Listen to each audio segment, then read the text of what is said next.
That's right, my friends. Today I thought I would try and wind up the internet, but I believe in these things. WrestleMania 41 is on the horizon. We are on the road to WrestleMania. And these are the mistakes that I don't think WWE can afford to make.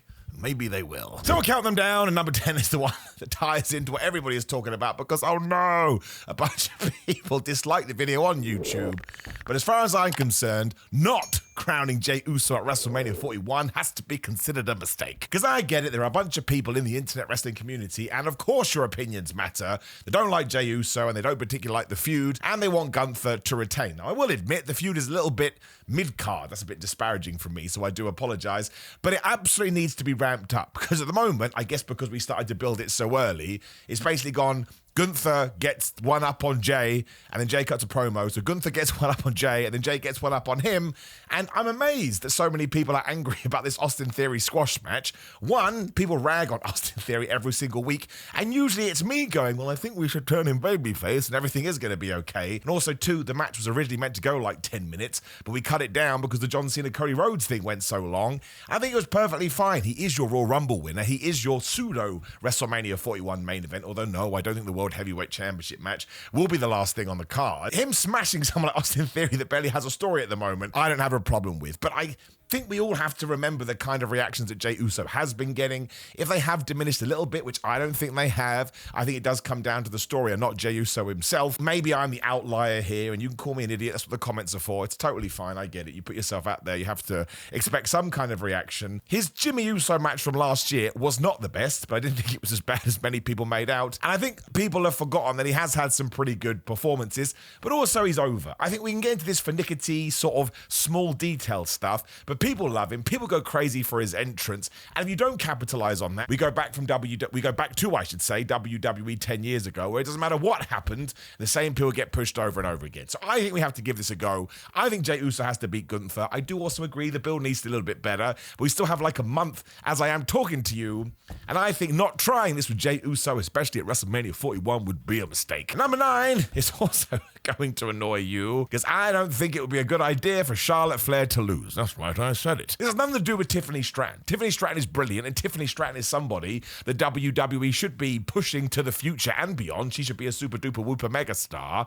But I think what we've seen over the last few years especially is you don't want to short-term anything. Short-term stories do not work unless you're doing like a TV program. This is WrestleMania, and I understand that's the grandest stage, but what does WWE have in 2025? Two-night SummerSlam. I know I've spoken about this in other videos, but people yelled at me, so now I'm going to yell back. Charlotte Flair can win at WrestleMania 41. She can do something dastardly. She can be a super duper whooper mega heel. Then Tiffany Stratton has to demand a rematch at whatever event you want to do, a Backlash or something in between, a Money in the Bank. And then at SummerSlam, it's the rubber match. It's one to Tiffany, it's one to Charlotte, and you have to put Tiffany Stratton over huge then she gets more worth. Like, if she just beat Charlotte Flair at WrestleMania, everyone is just going to do shrug emoji. It's just, okay, it was okay for what it was. And this build too hasn't really ignited yet, but I do have faith that WWE will get there the closer we get to the pay-per-view. But to me, Tiffany Stratton beats Charlotte Flair. Like, okay, I need stuff here. I need meat on the bone. So if Charlotte proves, haha, I'm more experienced than you, and I got one over you, and that's when Tiffany Stratton's like, man, I'm going to rip that hair off your face. I'm going to tear that heart out of your chest. And we're like, whoa, you got to calm down, Miss Mortal Kombat. And then we get to a second match, which is a bit more hard fought, and Tiffany proves she has learned. And then, yes, you get to the big third match, and she does be victorious, and she wins her belt back. Though I suppose she can win her belt back in the second match. It doesn't matter. But as long as she can stand tall from a 6-month program, whatever you want to call it, they can go on little bits of roller coasters here and there before they come back together.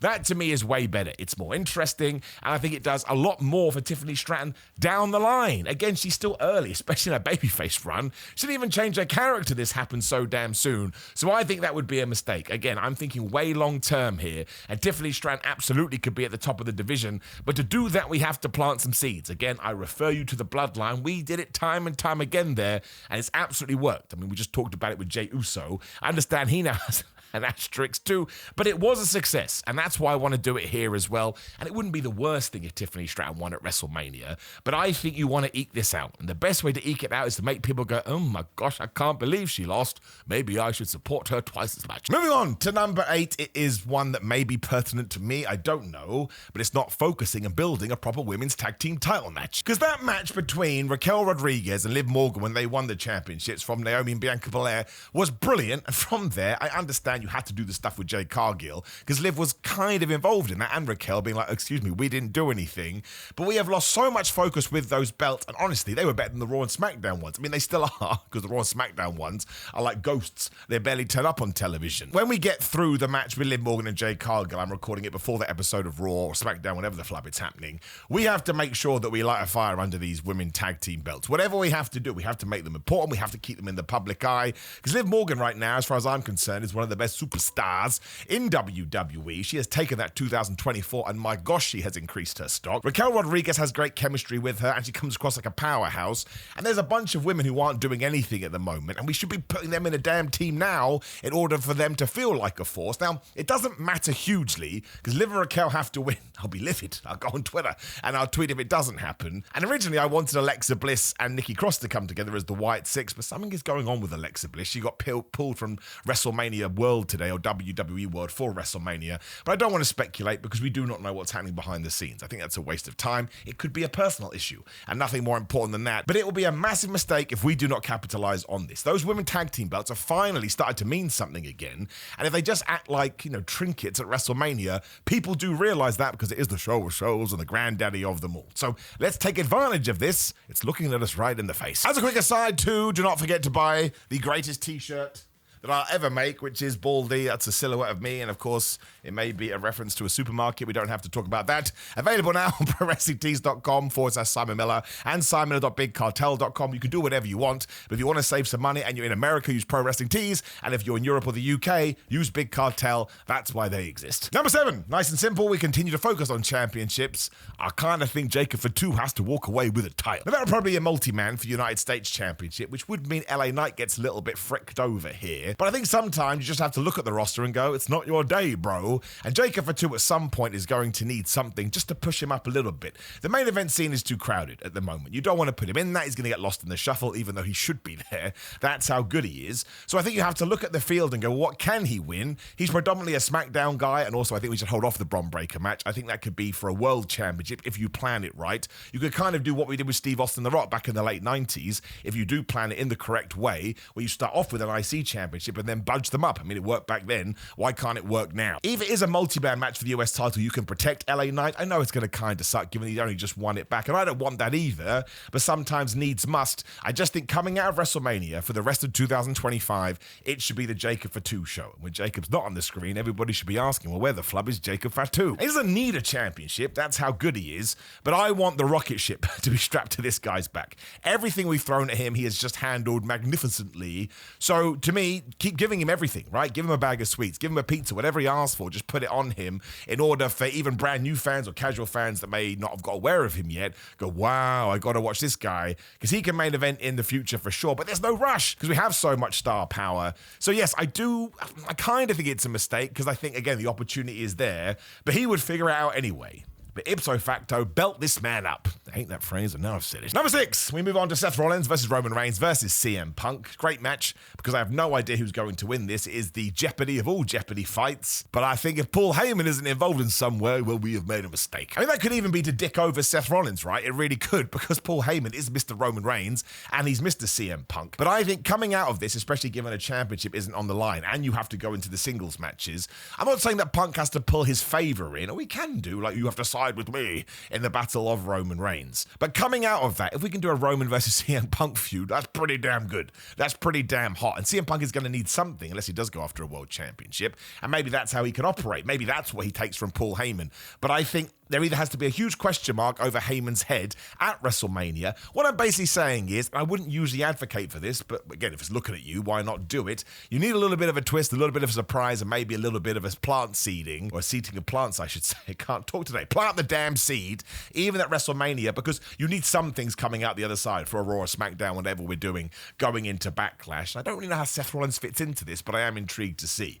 But you do not want the Punk favor to kind of fly into the distance. And because this is going to be one of your events that has so many people tuning in, it's probably going to be the most watched WWE event ever, given the way the company has been rolling. I think you want to tell everyone, you better stay tuned because Paul Heyman's going to do something and it's going to get a massive reaction. So yes, I do think that would be a mistake, but I'm confident on this one because I think it's going to happen. Number 5 is nice and simple because it would be a mistake if Naomi does not beat Jade. And that is why it's great we have all this time. Have Jade Cargill beat Naomi's ass from here until April the 18th, 19th, whenever the flub WrestleMania is. But it's my biggest pet peeve, and yes, we're going to talk about it later too, and I've talked about it on a bunch of videos. You cannot have someone do something horrendous, like throw somebody into a car, go heel, go bad guy, change their persona a little bit, and then lose. It sucks. I always go back to Shinsuke Nakamura versus AJ Styles, but if you are going to take everything that makes you a good guy and throw it out the window, and you still can't get wins, and you're still arguably in a worse position, what was the point? You look like an idiot. Now, I get it.